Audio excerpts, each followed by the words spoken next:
அனைவருக்கும் வணக்கம். நான் Nandini Rajkumar. Welcome back to life of Nandu.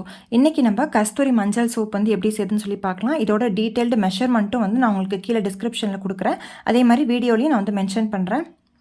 இந்த சோப் பார்த்திங்கன்னா சின்ன குழந்தைங்கலேருந்து லேடிஸ் பெரியவங்க எல்லாருமே வந்து போட்டு குளிச்சிக்கலாம். ரொம்ப நல்லாயிருக்கும் இந்த சோப்.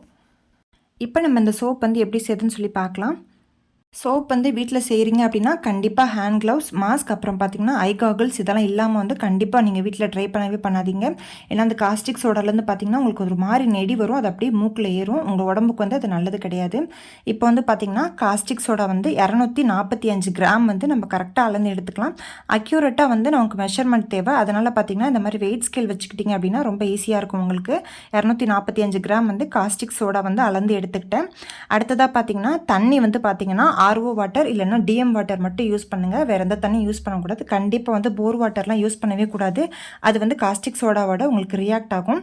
தண்ணி பார்த்தீங்கன்னா 570 ml வந்து கரெக்டாக அளந்து எடுத்துக்கலாம். ஃபஸ்ட்டு வந்து நீங்கள் செய்ய போகிற பாத்திரத்தில் வந்து தண்ணியை ஊற்றிட்டு அதுக்கு மேலே தான் காஸ்டிக் சோடாவை கொஞ்சம் கொஞ்சமாக போட்டு மிக்ஸ் பண்ணணும்.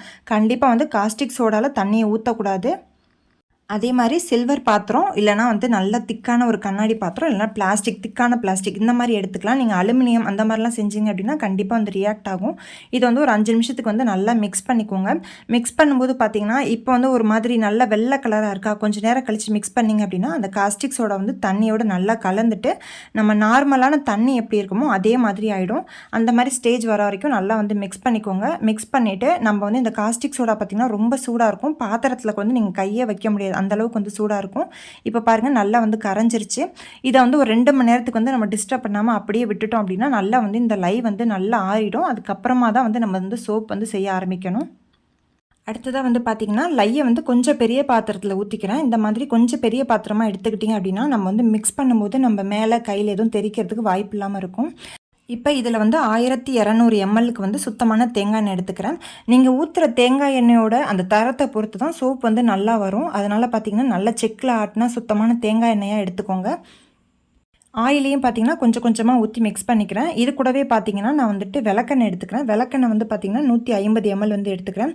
வெறும் பியூர் தேங்காய் எண்ணெயை மட்டும் வச்சு பண்ணிங்க அப்படின்னா கண்டிப்பாக வந்து ஸ்கின் வந்து ட்ரை ஆகிறதுக்கு சான்ஸ் இருக்குது. உங்கள்கிட்ட ஒருவேளை பட்டர் இருந்துச்சு அப்படின்னா நீங்கள் பட்டர் கூட இது கூட சேர்த்துக்கலாம். 50 கிராம் இல்லை 100 கிராம் அந்தளவுக்கு வந்து பட்டர் கூட சேர்த்துட்டு செஞ்சுக்கலாம். இன்னமும் பார்த்திங்கன்னா நல்லாயிருக்கும். இப்போ இது கூட கொஞ்சம் கொஞ்சமாக ஆயிலை சேர்த்து நல்லா வந்து மிக்ஸ் பண்ணிக்கிறேன். கிட்டத்தட்ட பார்த்திங்கன்னா ஒரு 1/2 hour வந்து ஆகும். கையிலேயே மெதுவாக வந்து ரொட்டேட் பண்ணணும். கிளாக் வைஸ் இல்லைனா ஆன்டி கிளாக் வைஸில் வந்து நீங்கள் வந்து ரொட்டேட் பண்ணிகிட்டே இருக்கும்போது பார்த்திங்கன்னா நல்லா வந்து ஒரு அரிசி மாவு பதத்துக்கு வந்து இந்த சோப் வந்து வந்துடும். வந்ததுக்கு அப்புறமா வந்து நம்ம வந்து மோல்டில் ஊற்றிக்கலாம். இதை நீங்கள் மிக்ஸ் பண்ணிகிட்டே இருக்கும்போதே பார்த்திங்கன்னா நீங்கள் வந்துட்டு மோல்டில் வந்து தேங்காய் எண்ணெய் வந்து ஒரு ப்ரஷ் வச்சு நல்லா அப்ளை பண்ணி வச்சுருங்க. இந்த மாதிரி வைக்கும்போது பார்த்திங்கன்னா சோப் வந்து நல்லா வந்து அந்த மோல்டில் ஒட்டாமல் வரும். அதே மாதிரி ஃபினிஷிங்கும் பார்க்குறதுக்கு முன்னாடி வந்து உங்களுக்கு ரொம்ப நல்லாயிருக்கும். இப்போ பார்த்தீங்கன்னா நல்லா வந்துட்டு ஓரளவுக்கு திக்காய் வந்திருக்கு. நமக்கு வந்து அந்த அரிசி மாவு பதம் வந்து நல்லா வந்து வரணும். அந்த ஸ்டேஜ் வரைக்கும் மிக்ஸ் பண்ணிக்கலாம். நல்லா அரிசி மாவு பதம் வந்ததுக்கு அப்புறமா வந்து கடைசியாக வந்து கஸ்தூரி மஞ்சள் வந்து 100 கிராம் சேர்த்துக்கிறேன். உங்ககிட்ட ஒருவேளை கஸ்தூரி மஞ்சள் நீங்கள் சேர்க்க விருப்பப்படலை அப்படின்னா இந்த 100 கிராம் கஸ்தூரி மஞ்சளை வந்து நீங்கள் வந்து ஒரு 200 ml தேங்காய் எண்ணெயோட நல்லா கலந்துட்டு வெயிலில் ஒரு 3 நாள் நல்லா வச்சு எடுத்தீங்க அப்படின்னா இந்த மஞ்சள் ஃபுல்லாக பார்த்தீங்கன்னா இந்த தேங்காய் எண்ணெயில் நல்லா இன்ஃப்யூஸ் ஆயிரும். அதை கூட நீங்கள் வடிகட்டி இதில் சேர்த்துட்டு நீங்கள் செய்யலாம்.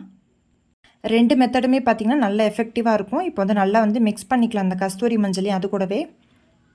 இந்த கஸ்தூரி மஞ்சள் சோப் செய்யும்போது பார்த்திங்கன்னா உங்களுக்கு ஃப்ராக்ரன்ஸ்க்கு எதுவுமே நீங்கள் ஆட் பண்ண தேவையில்லை. நல்லா வந்து இதிலே ஸ்மெல் இருக்கும். அதே மாதிரி பார்த்திங்கன்னா கலருக்கும் எதுவுமே தேவையில்லை. நல்லா வந்து ஒரு டார்க் ஒரு மாதிரி ரெட் கலரில் வரும்.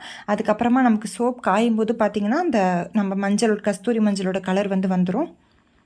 இது வந்து பார்த்திங்கன்னா நம்ம லேடிஸ் எல்லாருமே வந்து போட்டு குளிச்சிக்கலாம். மஞ்சள் வந்து எவ்வளோ நம்ம ஸ்கின்னுக்கு நல்லதுன்னு சொல்லி தெரிய தேவையில்லை. நல்லா வந்து நல்ல க்ளோ கொடுக்கும். அதேமாதிரி நல்ல கலர் கொடுக்கும். முகத்தில் தேவையில்லாமல் முடி முளைக்கிற பிரச்சனைக்கெலாம் பார்த்திங்கன்னா இந்த சோப் வந்து ஒரு நல்ல ரெமெடியாக இருக்கும். சோப் செஞ்சதுக்கப்புறம் பார்த்திங்கன்னா 24 மணி நேரத்துக்கு வந்து அதை டிஸ்டர்ப் பண்ணாமல் நல்லா காய விட்டுறணும். அதுக்கப்புறமா நான் வந்து அன்மோல் பண்ணிவிட்டு 40 நாள் வந்து நம்ம க்யூரிங்கில் வைக்கணும். க்யூரிங்கில் வச்சுட்டு தான் வந்து நம்ம குளிக்கிறதுக்கு யூஸ் பண்ணணும். இப்போ நம்ம சோப் வந்து மோடலில் ஒட்டாமல் நல்லா அழகாக வந்துருச்சு. இந்த சோப்பை 40 நாள் கழித்து யூஸ் பண்ணிக்கலாம். கண்டிப்பாக வந்து நீங்களும் ட்ரை பண்ணி பாருங்கள். ஏதாவது டவுட்ஸ் இருந்துச்சு அப்படின்னா கமெண்ட்ஸில் கேளுங்க. ஒருவேளை உங்களுக்கு சோப் வந்து தேவைப்பட்டுச்சு அப்படின்னா நான் வந்து வாட்ஸ்அப் நம்பர் கொடுத்துருக்கேன். அதில் நீங்கள் காண்டாக்ட் பண்ணி கூட ஆர்டர் வந்து ப்ளேஸ் பண்ணிக்கலாம். நம்மக்கிட்ட பார்த்தீங்கன்னா மூலிகை சோப், குப்பைமேனி சோப், அதுக்கப்புறம் வேப்பலை சோப், சுத்தமான தேங்காய் எண்ணெய் சோப், இந்த மாதிரி புங்க எண்ணெய் சோப், அதுக்கப்புறம் வேப்ப எண்ணெய் சோப், இந்த மாதிரி நிறைய வெரைட்டியில் வந்து சோப் கிடைக்குது. உங்களுக்கு ஏதாவது சோப் தேவைப்பட்டுச்சு அப்படின்னா வாட்ஸ்அப் நம்பரில் கண்டிப்பாக உங்கள் ஆர்டர் ப்ளேஸ் பண்ணிக்கோங்க. உங்களை இன்னொரு நல்ல வீடியோவில் சந்திக்கிறேன். தேங்க்ஸ் ஃபார் வாட்சிங்.